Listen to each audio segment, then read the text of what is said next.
personality traits, create a questionnaire to see to what degree you express the basic chemical systems, dopamine, serotonin, testosterone, and estrogen, and then watch and see who is drawn to whom. What I really wanted to understand was what people mean when they say, we had chemistry, or we didn't have chemistry. I thought maybe there's something to that. So when I looked at the brain, there's 4 basic chemical systems associated with personality traits. For example, if you are expressive of the dopamine system, I call these people explorers. They tend to be novelty-seeking, curious, creative, risk-taking, spontaneous, impulsive, often very generous, very liberal, very flexible-minded. People who are very expressive of serotonin, what I call builders, tend to be traditional, conventional, cautious but not fearful, calm, social, popular, managerial. They are very good at, they're pillars of society, they're conscientious, they're loyal. The third type I call the director. They're very expressive of testosterone. Those were the builders, the second one. Yeah. The third is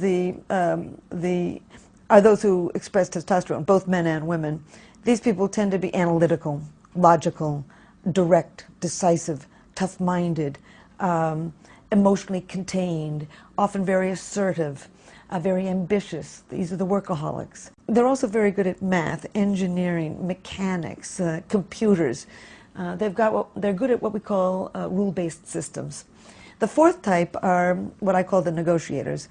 They are expressive of estrogen, and this is men as well as women. I think Bill Clinton is a good example. These people tend to see the big picture. They're contextual, holistic thinkers. They're very imaginative. They've got very good people skills. They've got very good verbal skills. They're emotionally expressive. They're idealistic and they're altruistic. So I created a questionnaire with 56 questions to see to what degree you expressed the dopamine, serotonin, testosterone, and estrogen system, to what degree you were the explorer, the builder, the director, and the negotiator. And then in a sample of 28,000 people on the dating site chemistry.com, the sister site of match.com, I watched who's drawn to whom. And I now have 7 million people who've taken the questionnaire in 40 countries worldwide, including Brazil, I think. And I'm beginning to analyze some of the international data. But I'm watching who is drawn to whom. And as it turns out, there are real patterns in nature. People who are very expressive of dopamine, the explorer type, are drawn to people like themselves. They want somebody who's going to get off the couch with them and go to the movies, and go to the theater, go to the museums, go skydiving, whatever it is. They're full of energy and they want a companion to come with them. They're also very flexible and they want that flexibility in their partner.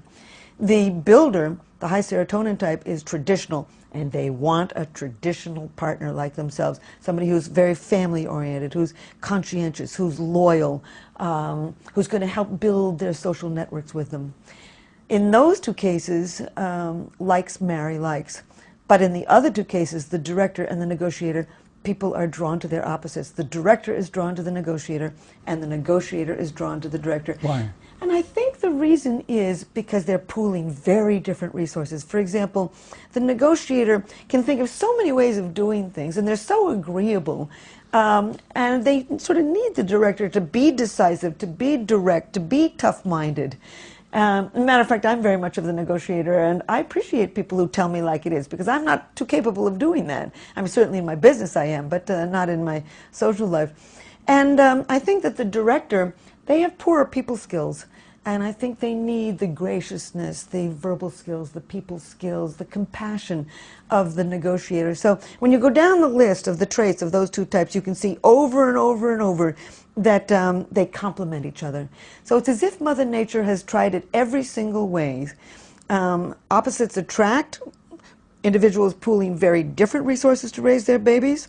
I think the builders are capitalizing on some very strong abilities to be conscientious and loyal and stay together to raise their children. The question becomes, why would 2 explorers be attracted to each other? Because these individuals, I mean, who's going to take care of the baby when they rush off to, Mount Everest together? But I think what's going on, and I don't know yet, is that these people are more likely to have a series of pair bonds, a series of marital relationships with children by more than one partner. And what they're doing is creating genetic variety.